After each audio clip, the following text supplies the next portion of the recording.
live from the Beaver County Auto Studios. It is the first ever episode of the Bucco Show here in downtown Pittsburgh on Pittsburgh Sports Live. I am Noah Hiles. Alongside me is Alan Saunders. And Alan, we did a couple episodes of the Hot Stove Show. Well, throw the stove out. It's beautiful sunshine. We got sunshine. It's actually not that warm, but it looks like it could be warm. Yes. And more importantly, baseball played this week. 24 hours from now, when we're recording this at noon, 24 hours from now, they're going to have the big flags on the ball fields. Bunting they're going to be hung. Bringing out B-list celebrities to sing the national anthem to start the season. That's already started, that no one really watched. But it's going to be starting soon. And we're going to break down all things Pirates as they are set to get their start to the 2019 regular season on Thursday at 4:07 p.m. in Cincinnati. So we're just going to dive right into it. The first thing I think we need to talk about are the final roster spots. They've made some announcements. Earlier in the week, they mentioned Liriano and Melky Cabrera, two guys they signed, veterans on minor league invites, or spring training invites, I should say, made the team. Liriano going to be the lefty in the bullpen, it looks like, and Melky Cabrera, after having a pretty decent spring, slashing 288, 315, 404, earned himself a spot on the opening day roster. They make it, and then they announced later, I believe it was yesterday, maybe 2 days ago, that everyone's favorite underdog for the Pirates, Pablo Reyes, will be making the opening day roster after leading the team in spring with 16 hits, batting .302 overall. And Nick Burdi, an exciting right-handed young reliever they got in the Rule 5 draft, I believe from Minnesota, if I'm not mistaken. He will make the opening day roster as well. So in all reality, we have two spots left, and it comes down to if the bigger signings they've made this past offseason, if you want to call them that, are going to be healthy to start the season. Jordan Lyles and Lonnie Chisenhall, both still day-to-day, still a question if they will start the year on the injured list or they're deemed ready to get going and play some baseball. Let's just assume neither of them are healthy. And I think it's a pretty fair assumption. I think that will be the case. There's no need to rush them into anything. What do the Pirates do with these two final spots? Well, I think I don't know. I guess it depends on what you call the spot. Like, I think Nick Kingham is going to be their fifth starter to start the season. Yeah, they've announced that Kingham will make the team, and now. But I don't think he'll be in the bullpen. Yes, I think he'll be a starting pitcher to start the season without Lyles healthy. And so then, who takes that other bullpen spot? I don't know. Steven Brault, I guess. Is it? I mean, there's a couple names available. There's Brault, Neverauskas.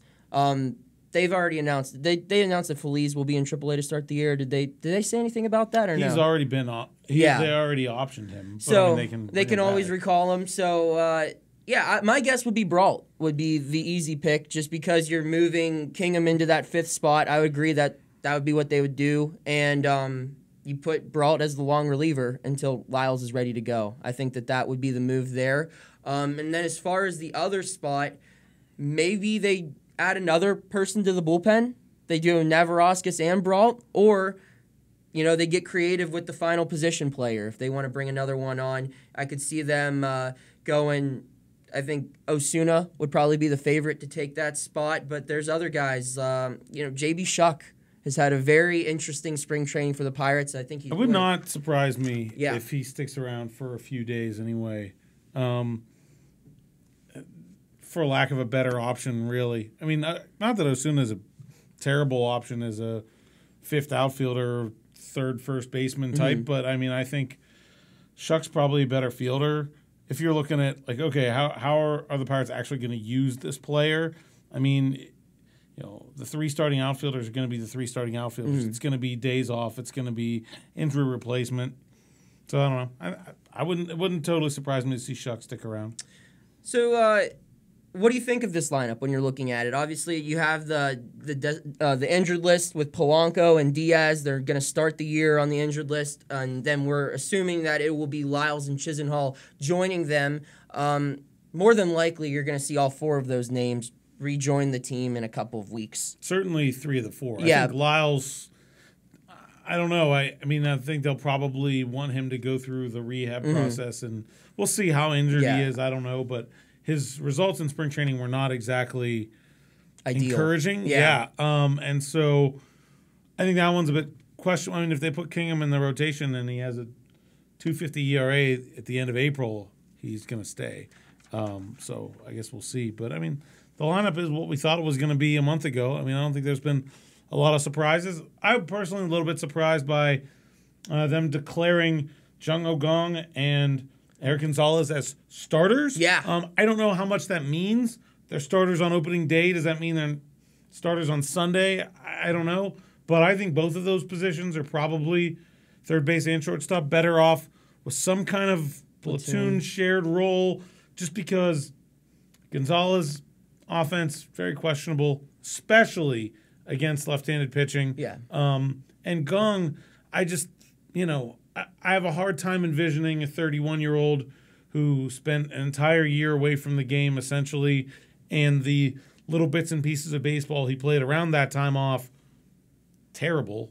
In the minors last year and winter ball the winter before, I don't see him being a 130-game guy. Like, there's got to be somebody else there. Colin Moran is not exciting, but certainly capable. Vanilla ice cream. Yeah, capable of fulfilling the role at the major league level. And so no reason not to play him a good bit, I don't think. Yeah, I was surprised that they, like you said, that they named them the starters, just because the Pirates have not been very transparent. Just, this front office, they don't like to put a label on things at all. Until they absolutely have to. They don't like to tell you the moves that they're going to make, and it makes sense, but they wait till the last second, even if it means not putting out a lineup card until like 30 minutes before a game starts, which has happened before. And just for them to go out and say that so early, that Gung and Eric Gonzalez, I mean, that's aggressive, but I think it's a vote of confidence in those two, saying, you know what, you guys earned it. I don't know if Eric Gonzalez necessarily earned it. I think one thing that I was encouraged to see from him, he had 7 walks, which was second best on the team this spring behind Will Craig, who we all knew wasn't going to make the team just because he's so young. But yeah, I don't know. I mean, Gonzalez, I would like to hope that he has a good start, because there were a lot of players the Pirates could have got at his position that they didn't, that they could have easily signed for not much more than what they're signing other guys for this offseason. And if he doesn't perform, I think fans are really going to jump on him. And that will be tough to see a young guy getting his first opportunity as a starter struggle with a little bit of fan animosity, I guess. And then Gung, when you're talking about fans, it's going to be interesting to see how, the crowd reacts to him in his first game back at PNC Park. I know some people seem to be excited for him and are making him out to be this huge, redemption story, but I think a lot of people also kind of remember why he wasn't able to play baseball in the past couple of years, and maybe aren't giving him as much of a hall pass on that. So we'll see. I think both of it will come down to production. Jung Ho is going to be a roller coaster that I cannot wait to hop on board. 7 home runs. That's like the most in spring training since Matt Haig. Remember that name?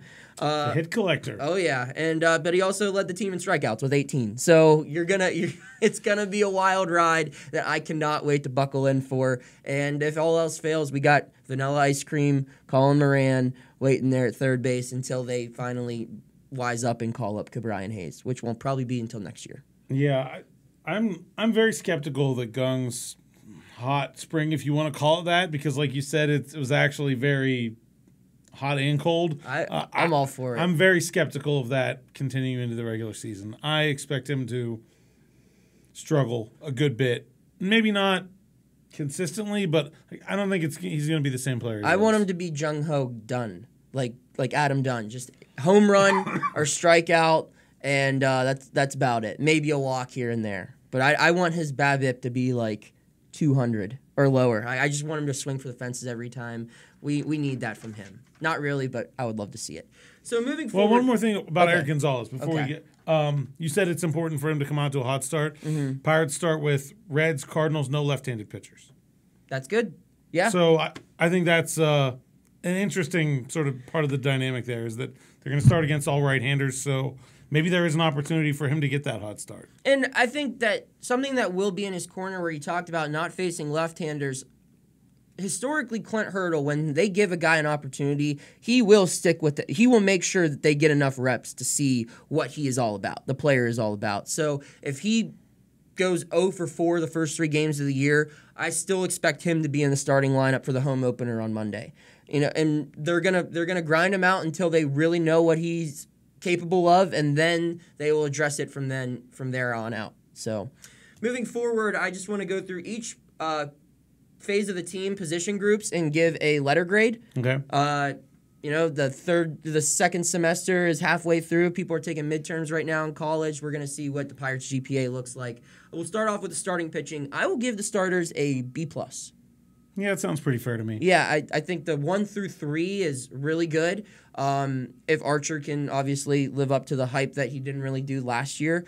And then Musgrove is a solid 4 guy. It just really depends on the 5th starter that can bring that grade up to an A, or could bring it all the way down to like a B-. There aren't that many opportunities for the 5th starter early in the year if they want to keep those first 4 guys on rotation either. Yeah. I mean, depending on rainouts and a lot of things, I think they can get through to the end of May with them only making 4 starts or something like that. So I don't know how much the 5th starter is going to matter early, but I think where the 5th starter really is going to matter is the Pirates have been uncharacteristically healthy when it comes to starting pitchers. We've talked about the this. last It's few just years. like crazy luck. And I understand that's not how these things work, but I do feel like that the chances are you're going to need more than 4 good starting pitchers. And so if that 5th starter is really struggling and then you come across an injury issue, then I think it really goes from what looks like a big strength of the team to something that's more of a question mark, because I don't see a ton of quality depth. I think we talked about this in the offseason where like this was a AAA squad that you could throw some flyers in to, and because there aren't like this whole herd of can't miss prospects in AAA. There's Mitch Keller. There's not much else. Yeah. And I think that the depth of starting pitching is definitely a question mark, in addition to the number 5 starting spot being a question mark. And I also think Chris Archer and Jamison Tyone have as good a chance as not to be better than they were last year. Not sure I can say the same thing about Joe Musgrove and Trevor Williams. I think they were pretty darn good versions of themselves last year. I don't see a lot of room for those guys to be even better. I think Musgrove, I just think that Musgrove really established himself as the guy who's just going to be your workhorse and can go deep into games. I would look for him to be able to finish off. You would see him get into the 7th and then like allow 3 runs into the 7th, I felt like. And that's partially on the manager for leaving him in that long, but that's his job. That's what he likes to do, is be that workhorse and give the bullpen a day off when it's the 4th starter, which is like a luxury for most teams that they don't have. But I would look for Musgrove to be able to finish off that 7th inning a little bit more, which would be a huge improvement. I think part of the whole plan of this team is that they don't need the 7th inning from starting pitcher. With Kella, Crick, Vasquez, Rodriguez, this is a very talented bullpen. And we're going to get into that in 1 sec. Well, one last question on the rotation here. How much better would you feel about the rotation if they had Chad Kuhl as the 5th guy? I'd feel a lot better. I'd feel a lot better. Yeah. And I feel like that's an injury that no one's really talked about this offseason, but I think that would probably put him at an A- in my book if they had Kuhl as the 5th guy. I agree. All right. Especially if they still had the depth that they have with like Lyles King and Walt. If they made every single move, but they still had Kuhl. Yeah. So we'll move forward to the bullpen now. I got the bullpen as an A-. I think it's one of the best in the game. I like the additions they made with Liriano as a lefty. I think where you talked about not having enough depth in the starting rotation, I think they do have depth waiting in AAA that can come up. Some of it might work, some of it might not work. We saw some of it work last year when they called up Crick and Rodriguez. One guy that they hoped would do well, one guy that they didn't really have any plans for, and both of them ended up being very productive pitchers. And then you just look at the depth they have now. I don't really see that much of a weakness. Maybe Liriano is the only guy that scares me coming into a game. But Birdie's very unproven, but I think he's got a very high ceiling. Yeah, I agree. I think this is one of the best bullpens in the game. Yeah. But I have to one of the best bullpens in the game on March 30th Doesn't mean anything. Doesn't really mean that much. Yeah. Relievers are very volatile from year to year. Even if you go back and you took the top 8 relievers from the previous year and put them on the same team next year, how many years do you think that would be the best bullpen in baseball? I mean, take a look at the Cleveland Indians. Probably none. They were very bullpen heavy for 2 straight years. They won a whole bunch of games, and last year the bullpen was a disaster. And so it was mostly the same guys. Yeah. And so I think cautious optimism, I would say, because I feel less sure about projecting relievers than I would any other position. So what's your grade for that? I think A-? Grading them against other bullpens, I would agree. A-, A. Actually, just A. Okay. I think that's an A bullpen. Okay. But I think the bullpen is the hardest place to project results. I agree. And so I don't think you can – the Pirates should walk into the season thinking, oh, well, 6th inning on, never going to allow a run. Lock it down. Taken care of. Yeah. Don't have to think about it. Especially in National League bullpen where, you have to worry about factor in double switches and everything until we get that DH over in the National League. It's a little difficult on this side of the league. So moving on now to the catchers, I give this group a B. If Cervelli's health and Diaz's health, I guess now weren't in question, that might be a little higher. I thought this was probably the most productive catching tandem in baseball last year, at least offensively. Yeah, I like the duo. I think both of them are going to have good years. And I like Jacob Stallings as the third catcher. Yeah, a lot. A solid third catcher. I think it's a great group. Again, the health concerns are they're You're going to real. have that with every catching But I think group. they're good enough that I think we're going to see Francisco Cervelli out from behind the plate at some time this year if Diaz gets healthy and plays as well as he did last year, because why not? He's going to be one of their best 3 or 4 hitters if he's healthy and he's playing well. And Diaz is going to be one of their best 9 hitters. And so I think when it comes down to what is the best lineup the Pirates can put out there every day, I think most of the time it's going to have both of those guys in it. I know Cervelli wants to catch, but I think that's team the needs best. to score runs. I think it's the best way for the Pirates to win games. Yeah. So I love the catchers. I'd go A-. I think A-? I Wow. think they're very good. All right. So infield. We're going to go a little different now. I'll be generous. I'll say C-. Man, yeah. I mean, I think there's a way I can get into my head where okay, Gonzalez blocked by good players in Cleveland. If they can keep him away from left-handed pitching, he's got a pretty good glove. Probably won't be terrible. Gong, Moran, there's a high floor there. I think they'll be at the very worst combined for 1.5 WAR probably. Something like that, which is not good. No, but it's not. It's not. It could be worse. It could be worse. First base, I think we've seen Josh Bell be that kind of player. So my mentality in life, Alan, is when you have to convince yourself for this long hold on, about something. And Adam Frazier, I don't even know if he can play the defense at second base well enough to be an everyday starter. And we're talking about a guy that got sent down the middle of last season because he wasn't hitting at all. But then came back and was a really good. That's the thing. Great, but this is opening day, and you're looking at this guy getting 110 starts. If we could insert a GIF on this infield, it'd be the Larry David where he's. No, it's bad. I mean, you just it's a bad infield. I think we're when you think about the infield, that's obviously the big thing that needs to go well for the Pirates, and you look at every single guy and best case scenario, and teams like the Red Sox and the Yankees, they're thinking worst case scenario, this guy's doing this. Even best case scenario, this is a bottom 1/3 defensive infield. Oh, even best case scenario. It might be the worst defensive infield in all the majors. Not great. Yeah, not great. And I've got no guarantee that any of them are going to hit. Now I would say the Tigers definitely are the worst defensive infield. I don't know. It's still our infield last year. They have Miguel Cabrera at first base. That can't be any worse than Josh Bell. And then you got Jordy and Jay Hay, which we know what they're capable of. And who's their third baseman? Castellanos? I don't know.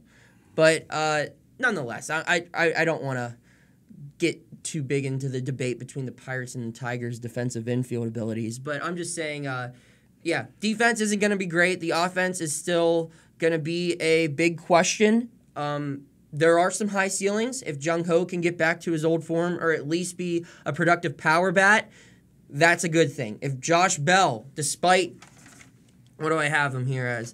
Josh Bell had 17 strikeouts this spring. He slashed 196, 224, 339. That's an OPS of 563. That's not great. That is not great. Not what you're looking for a guy that you're going to be depending on big time for power numbers, especially with Polanco out. Frazier looked great in the second half. If he can continue to string that together for a full year, that's something to be excited about. But that's a big if. There's a lot of big ifs in this infield. And, all of them go right, you're looking at a really good team. All of them go wrong. The one thing I will say is that there are options. There are legitimate options at every position. I think we've talked a little bit about Cervelli playing probably a corner.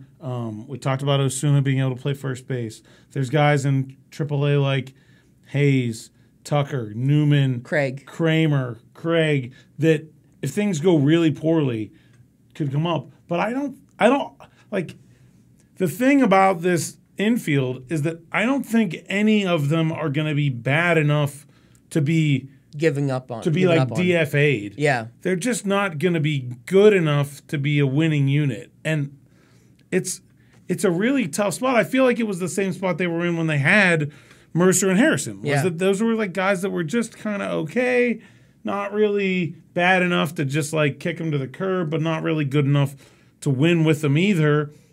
And I feel like they got rid of those guys and found themselves in exactly the same spot. Yeah, I talked to Alex Stump about this on my podcast, River Blast podcast, and we both kind of agreed, regardless of how well this team does, at the end of the year, they could win 85 games. And you think, wow, if they would have just made one more move, they could have won 88. They could have been a playoff team. If they are a wild card team, you think, wow, they could have made one more move and they would have won the division. If they win the division and they lose in the first round or whatever, unless they win the World Series, you're always going to, in the back of your head, you're always going to think, man, if they made one more move, and that move would have been in this infield, because there wasn't a move to be made in the outfield or the catching or any of the really pitching. I guess they could have number 5 starter. Number 5 starter, but I mean, the biggest need was the infield, and the biggest names they brought in were Eric Gonzalez and Jung Ho Kang to address it, and maybe Lonnie Chisenhall if they want to play him there, which would make no sense. So let's just hope it all goes right, because that will be this team's Achilles heel if they do not have a good season. You can probably point the arrow to first, second, short, and third as to why. You got them as C-? I have them as C-. I think a D. Yeah, that's fine. And then the outfield, I got a B. They're an above-average outfield. They're not an A, but I think they are really good. I think pending on Polanco coming back, but I think the guys they have in place, I think Pablo and Melky and Lonnie, I don't really have very high expectations for actually, but altogether I think they'll be able to hold it down until Polanco comes back, and we know what we're getting from Marte, and I expect maybe not a Gold Glove caliber defensive year for Dickerson again. I don't know if he'll even hit 300 again, but I think Dickerson will be an above average, borderline all-star level player. And I think that you're going to have that across the board. None of them will be all-stars. All 3 of them will be right around that. They'll be like a 3.5 WAR player. I think Marte could be an all-star. Yeah, I think so. Yeah, maybe. We'll see. But yeah, would you agree with that B for the outfield? Yeah, I'll say maybe a B-. I feel less good about their outfield depth than I do their infield depth, even though I think the starters are better. I think once you get past Polanco, I don't have a lot of faith in Cabrera and Chisenhall to be productive major league players, and minor league, not a lot there. To counteract your point, though, I think that what they don't have in minor league outfielders, they do have in guys who they on the major league roster who they can play in the outfield and then use that minor league infield depth. That's true. So you could put a Pablo Reyes or you could put an Adam Frazier out there, and you can move guys out there. And I mean, we've talked about it in the offseason. Jung Ho could play right field. Crazier things have happened. I mean, they moved Pedro to first base midseason that one time. That was wild. All right, so my overall GPA with B+, A-, B, C- B, I have the Pirates with a 2.93 GPA. That is almost exactly what my college cumulative GPA was. And 2.93, let me tell you, it gets a degree and it gets you a show on Pittsburgh Sports Live. So that's good enough for me.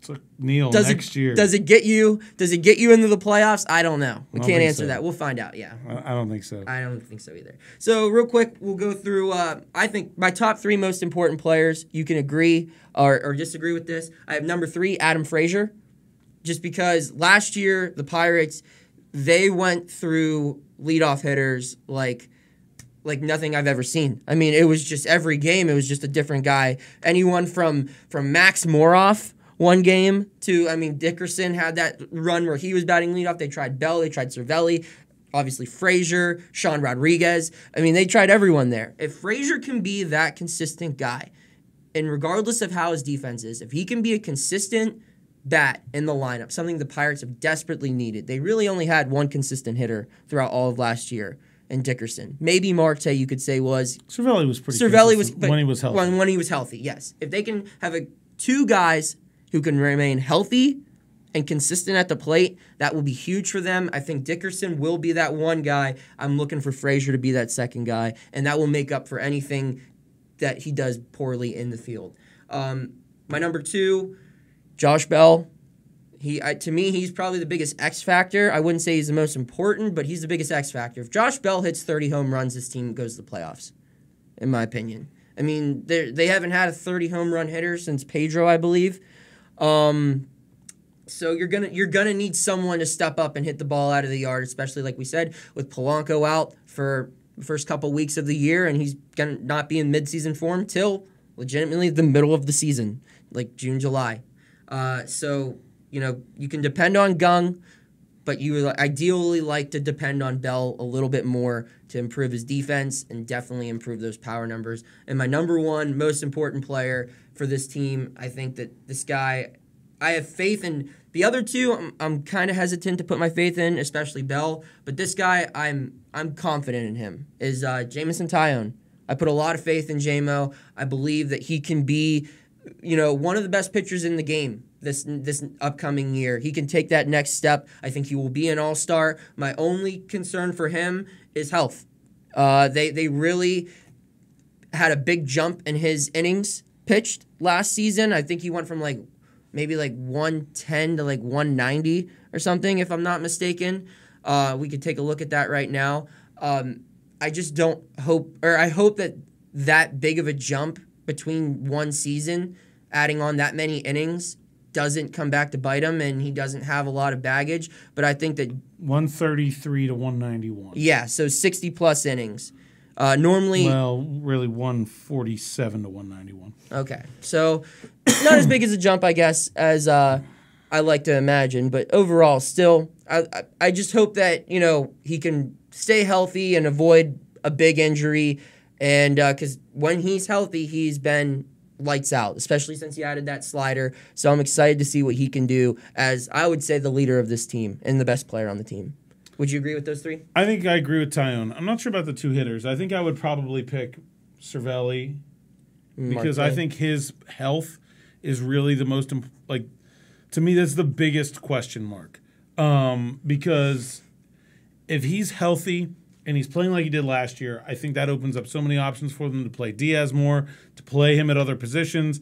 If it's Bell that's struggling, if it's Gung that's struggling, if it's Frazier that's struggling, they can rearrange the rest of the lineup, get Cervelli as an extra quality bat in there, and really do some creative different things to put their best 9 players on the field all the time. Do you think they will do that? Yeah, I do. Okay. If he's healthy and he's playing well. If he's struggling or if he's not healthy, then they lose that option, they lose that flexibility. And I think, to me, he is the player that has the highest beta, right? I think healthy Cervelli playing all over the field will provide the most value to the Pirates of anybody, maybe besides Jameson Taillon. Injured Cervelli barely playing makes not only catcher a less valuable position, I think it detracts from potentially adding to first base and third base too. I think it detracts from the pitching staff because he's so important to what they do And I think Diaz is coming along in that regard, but I think the one area you could certainly look at, I don't think his game calling is as good as Cervelli's. So I think when you lose him, I think your pitching staff is going to struggle too. So I think that makes his health and being in the lineup all the time really key for this team. I think he's probably number one to me. Taillon, he has to be their best player. Yeah. If he's not their best player, things probably aren't going well. Besides that, Bell's a good choice. Yeah. Frazier's a good choice. Marte, I mean, I just feel like we know what we're getting from Marte at this point. Yeah, I'd agree with that. Yeah. I could see Gung, too, being a guy with, if he can somehow become the player that he was, that'll be a huge boost. I'm a bit skeptical on that, but I think he has more realistic potential to become like an all-star caliber player than either of those other two guys do. All right, so now I want to do the preseason awards for the Pirates. Okay. Feel free to Old Takes expose us here in September when I get all these wrong and Alan gets them all right. Team MVP, I'm going to go Jameson Taillon. Thoughts? I think it's a pretty safe bet. Yeah? Yeah, I mean... No disagreement? Who else would it be? I mean, I think if Bell has a huge year and hits a lot of home runs, then it would be him. Maybe Marte. Maybe Marte could be, if Cervelli stays healthy the whole year. Stealing, but I think it's Taillon. Yeah. I don't think it's that close. Yeah, I agree. Or I mean, if Archer has a monster year, I think that might be looked at as more valuable just because to have like two aces would be clutch. It'd be nice. All right, moving forward, Team Cy Young. Again, a good Taillon. Yep. There's not much of a debate there, I would think. Rookie of the Year for the Pirates. They don't have one, do they? Nick Birdie. Nick Birdie is my pick. Pablo Reyes still has rookie status. Kevin Newman I would imagine, still has rookie status. That'd be it, unless they call up Mitch Keller or Brian Hayes, which I do think both of them might get the call up this year. I think Keller I think for sure. Keller definitely. But yeah, Nick Birdie, your pick too? No, I'll go with Kevin Newman. Woo, okay. Yeah, I think he'll end up playing a good bit somewhere. Just strictly playing time will earn him Rookie of the Year. Well, I think he'll play more than Pablo and Birdie. I think Birdie will be stuffed at the back of the bullpen until they can send him down, and then they will. Okay. Best addition. I'll go with Liriano. Can I count Gung? Yeah, if you want. That's kind of cheating, though. Best actual addition. I will say this before you give your answer. I think the best addition to the 2019 Pirates is yet to happen. I think that they're going to make another, I wouldn't say like headline-grabbing move, but it would be a big move for the Pirates. Like Archer, it's not going to be like as big as an Archer move, but I think it'll be a move with the significance similar to them getting Kella. Like they're going to add a really good player at the deadline again. I don't know where, I don't know who, but I think that will be, looking back on it, that will be the big addition. It won't be anyone they signed this offseason. All right, I'm going to also have a cop-out answer then, because no one they signed this offseason is going to be that impactful. Rick Eckstein. Okay, I like that. I mean, if that's comes true, then they should be a really good team. Yeah. Yeah. He's going to put his brother down at shortstop. He's going to get tired of watching. You can probably still pick it a little bit, I'd imagine. A little bit. Range, I don't know. Arm, but, a few errors. All right. So, biggest disappointment. Oh, that's not very fair to pick your disappointments ahead of time. Yeah, just prediction. I think the player that is least likely to live up to their hype is Trevor Williams. Oh, man. I think he's a good pitcher. But I don't think he's capable of doing what he did last year. I look at the numbers from last year, and they look unlikely to be repeatable. Mm-hmm. And that's okay. I still think he's a quality Major League starter. I think he's like a solid, 3, 4, 5 type, depending on the quality of the rest of the rotation. Mm-hmm. He's not going to have a 2-something ERA. He's just not. And so I think that's the player that's least likely to kind of live up to his hype. I'm also selling hard on Gung. I have been all spring. Yeah. I don't especially, the home runs in the spring were hollow as they were, and then you start not facing single A pitchers in ballparks with 360-foot power alleys, and when those go away too, I think it could be pretty ugly. I got two biggest disappointments, and it's Jordan Lyles and Lonnie Chisenhall. I don't really see either of them. Jordan Lyles, to me, just has Eric Bedard 2.0 written all over him. I think if he could be as good as Eric Bedard would be, that would be a pretty big win, actually. I mean, I'm not... For the Pirates, Eric Bedard, he didn't even make it through half a year. Okay. Oh, man, we're going that low. And then Lonnie Chisenhall, just the injuries, I don't know. We're already doing this. We knew... Coming in, this was his thing. He always gets hurt. I mean, Bedard had a 4.07 FIP in 24 starts. What was his ERA? It was like 5.01. Yeah, not great. Okay, but a 4.07 FIP in 24 starts. You think Lyles will have that? I don't think he'll get to that many starts. Right, that's what I'm saying. Okay. So if Eric Bedard is Lyles' ceiling, I rest my case. And then Chisenhall with the injuries, and there are just other people that they can just say, you know what? Thanks for your time, Lonnie. Enjoy the money that we gave you. I think Lonnie Chisenhall can be a useful player. He can play a couple positions. He's not going to hit a lot, but I think there is always a use for those guys that come in and are veteran players. Been on a playoff team. I think like every once in a while, one of them just has a really good year that you don't see coming. Look at a guy like Matt Joyce. I was thinking the same thing. That wasn't a move that I think really people thought when it happened was going to move the needle, and he ended up having a fantastic season. So you never know how those work, but I think he's got a possibility to be okay. My grandma, big Lonnie Chisenhall fan. Oh, yeah? She's a diehard Indians fan. She was like, you got Lonnie Chisenhall? Like, you would have thought we signed Trout. Like, it was a big news for her. And I was like, yeah, we got him. It's all right. So to wrap up, NL Central prediction, Pirates prediction, I have the Pirates finishing with 85 wins. I think that gets them third place in the National League Central behind the Cardinals, who I have winning the World Series, and the Milwaukee Brewers, who I have winning the first wild card spot and falling to the Cardinals in the NLCS.